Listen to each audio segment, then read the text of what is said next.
An aedile was a Roman magistrate responsible for much of the practical life of the city. While consuls and praetors dealt with higher politics, war, and justice, the aediles managed Rome's streets, markets, buildings, public order, grain supply, and festivals. Their name came from the Latin word aedes, meaning a temple or building, which reflects their early connection with public spaces and sacred structures. There were two main types of aediles: plebeian aediles and curule aediles. The plebeian aediles were created first, traditionally in the early Republic, as assistants to the tribunes of the plebs. Later, the curule aediles were introduced and became part of the broader Republican magistracy. Over time, both types performed very similar duties. The office stood below the praetorship and above the quaestorship, and although it was not strictly required in the cursus honorum, many ambitious politicians used it as a way to gain popularity. One of the most important duties of the Aediles was supervision of the markets. They regulated trade, checked commercial practices, monitored prices, and helped ensure that grain was available to the people at acceptable rates. This was especially important in a city like Rome, where food supply could quickly become a political issue. They also issued rules for market behavior and could punish fraud, illegal pricing, or dishonest business practices. Aediles also had responsibility for the cura urbis, or care of the city.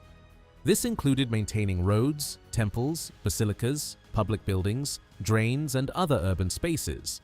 They could organize repairs, supervise contractors, and sometimes even sponsor new constructions.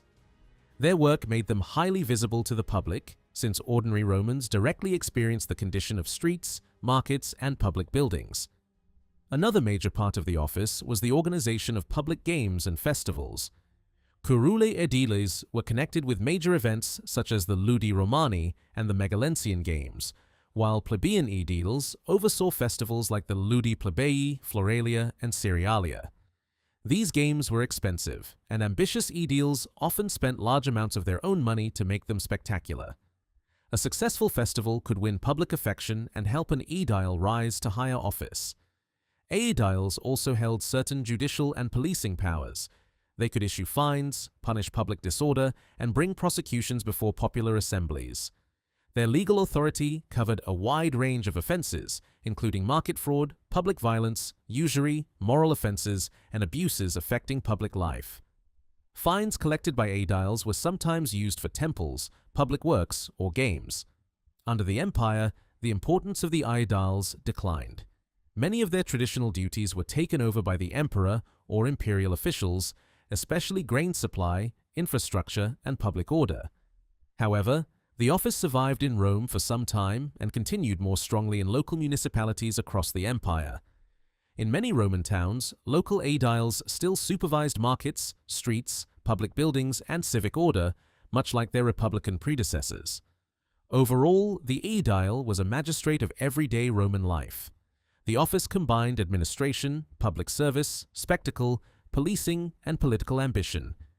Aediles kept the city functioning, but they also used their role to win fame, display generosity, and prepare for greater power in the Roman political system.